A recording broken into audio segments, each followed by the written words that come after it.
Have the prince and the queen's promise.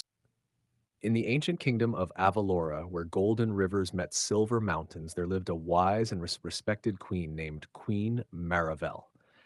For 30 years, she had ruled with fairness that melted even the hardest hearts. Her kingdom prospered under her leadership.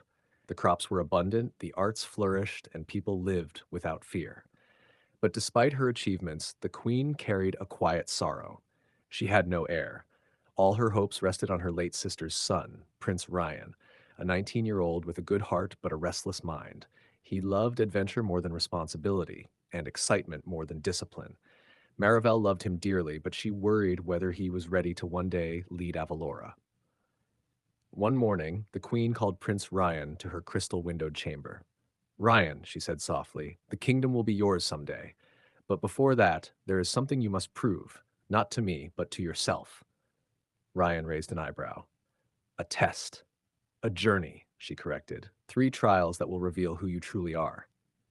The prince, curious and thrilled, agreed instantly before even asking what the trials were. The queen smiled, knowing well that the world itself would teach him better than she ever could. The first trial, the Bridge of Choices. Ryan set out at dawn on his horse, Arion. His first destination was the Bridge of Choices, a legendary place where travelers must choose between 2 paths. When he reached the bridge, he found an old man sitting beside it, coughing weakly. "Prince, help me cross," the old man whispered. Ryan hesitated. He had been told to finish his journey within 3 days. Helping the man would slow him down. But something in the old man's eyes reminded him of his aunt's kindness.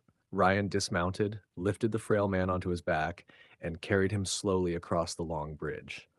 Halfway, the man said, "You could have gone faster alone." Ryan smiled. A king should never leave his people behind.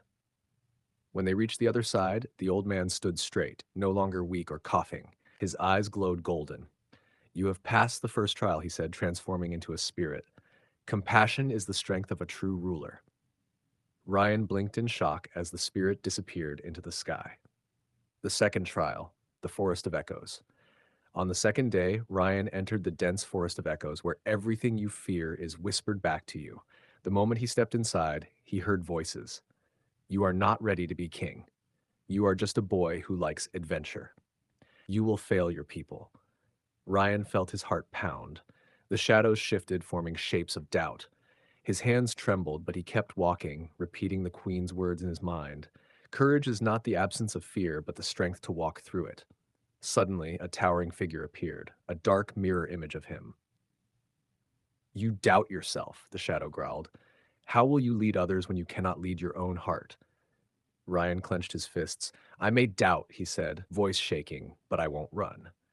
With that, he walked straight through the shadow. It dissolved into silver mist. The forest grew silent. A soft voice whispered from above, "The second trial is complete. You have faced your inner fears with courage." The trees parted, lighting his path forward. The Mountain of Truth. On the third evening, Ryan reached the final trial, the Mountain of Truth. At its peak stood a throne made of stone. Legend said that only a worthy soul could sit upon it. The climb was steep, icy winds cutting at his face. When he finally reached the top, he saw the throne glowing faintly in the fading sunlight. As he stepped closer, a vision appeared, the queen, looking older and weaker than he remembered. "Ryan," the vision said sadly, "the kingdom is breaking. I need you. Return home." Ryan froze. His heart ached. Was she truly calling him? Should he abandon the final trial and rush back to Avalora? He closed his eyes and thought deeply. Would Queen Marivelle ever ask me to choose her over the kingdom? Would a true leader return in fear or finish what must be done? Taking a deep breath, Ryan stepped forward and placed his hand on the throne. The vision vanished instantly. A warm light surrounded him. "You have passed the third trial," a celestial voice declared. "A true leader sees beyond illusion and chooses truth over fear." The throne rose, transforming into a crown of shining silver.